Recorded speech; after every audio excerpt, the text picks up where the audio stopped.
কেউ যদি স্বপ্নে মাছ দেখে তাহলে এর ব্যাখ্যা কি আপনি জানলে অবাক হয়ে যাবেন।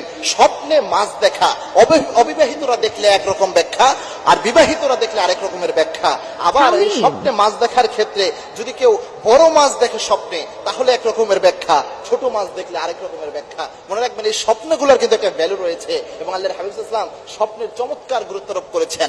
আল্লাহর হাবিব সাল্লাল্লাহু আলাইহি ওয়াসাল্লাম জানিয়েছেন, লাম ইয়াবকা মিনান নবুওয়াতি ইল্লাল মুবাশশিরাত, আমার উম্মতের জন্য আল্লাহ রাব্বুল আলামিন নবুয়তের কোনো কিছু অবশিষ্ট রাখেন নাই মুবাশশিরাত ছাড়া।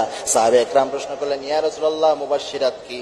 আল্লাহর হাবিব সাল্লাল্লাহু আলাইহি ওয়াসাল্লাম বলেছেন, আর রুইয়া সলিহা, আমার উম্মতকে আল্লাহ রাব্বুল আলামিন যখন কোনো দিক নির্দেশনা দিতে চাইবেন, আমার উম্মতকে যখন আল্লাহ রাব্বুল আলামিন কোনো কিছু বোঝাতে চাইবেন, যেহেতু আর নবী অবশিষ্ট থাকবে না, সুন্দর স্বপ্ন সত্য স্বপ্ন দেখায় আল্লাহ রাব্বুল আলামিন তাদের দিক নির্দেশনা দিবেন। সুবহানাল্লাহ। সুতরাং অবশ্যই সুন্দর স্বপ্ন সত্য স্বপ্ন গুরুত্বপূর্ণ একটা বিষয়। স্বপ্নে যদি আপনি মাছ দেখেন, মুহাম্মদ ইবনে শিরিন রাহিমাহুল্লাহ তার স্বপ্নের ব্যাখ্যা গ্রন্থে আরো কয়েকজন মুহাদ্দিস বা মুহাক্কিক আলেম দ্বীন যারা স্বপ্নের ভালো ব্যাখ্যা করতেন তারা মাছের ব্যাখ্যা করেছেন। আপনি মনে করেন স্বপ্নে দেখলেন আপনি মাছ ধরতেছেন, যদি আপনি অবিবাহিত হন তাহলে এর ব্যাখ্যা হলো খুব দ্রুতই হয়তো আপনার বিয়ে হবে, এটা একটা ব্যাখ্যা তারা করেছেন। দুই নম্বর, আপনি যদি বিবাহিত হন তাহলে আপনার বুঝতে হবে খুব দ্রুতই আপনার হয়তো কোনো ভালো ধরনের চাকরি বা কোনো সুসংবাদ আপনার জীবনে আসতেছে, যার কারণে স্বপ্নে আল্লাহ রাব্বুল আলামিন মাছ দেখাচ্ছেন। এবং মাছ এটা খুব গুরুত্বপূর্ণ একটি বিষয়। মাছ কিন্তু জান্নাতি একটা খাবার, জান্নাতি খাবার যেহেতু, এবং মাছ কিন্তু সবচেয়ে গুরুত্বপূর্ণ শরীরের জন্য উপাদান। এবং সব জিনিসের মধ্যে ক্ষতি আছে, মাংসের মধ্যে কিন্তু ক্ষতি পাওয়া যায়, গোশতের মধ্যে ক্ষতি রয়েছে, কিন্তু মাছের মধ্যে কোনো ক্ষতি নাই।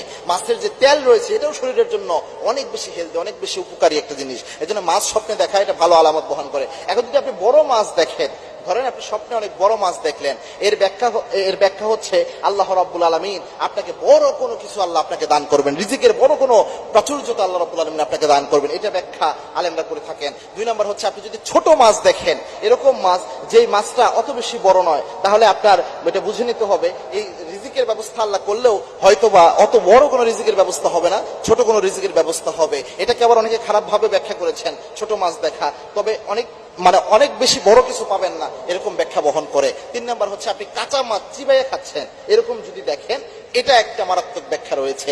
কাঁচা মাছ চিবাইয়ে খাইতে দেখলে আপনি বুঝতে পারবেন আপনার হয়তো কোনো দুশ্মন রয়েছে যারা শত্রুতা করার ট্রাই করতেছে, আপনার ক্ষতি করার চিন্তা ভাবনা করতেছে, এটার ব্যাখ্যা। এই স্বপ্ন যদি আপনি দেখেন তখন আল্লাহর কাছে মাপ চাইবেন, আল্লাহ এই স্বপ্নের দিক থেকে, খারাপ দিক থেকে আল্লাহ আপনি আমাকে বাঁচিয়ে দেন, এবং আল্লাহর কাছে চাইবেন আল্লাহ যেন ভালো কিছু দান করে। ইনশাআল্লাহ স্বপ্নের ভালো দিক আল্লাহ আপনাকে দান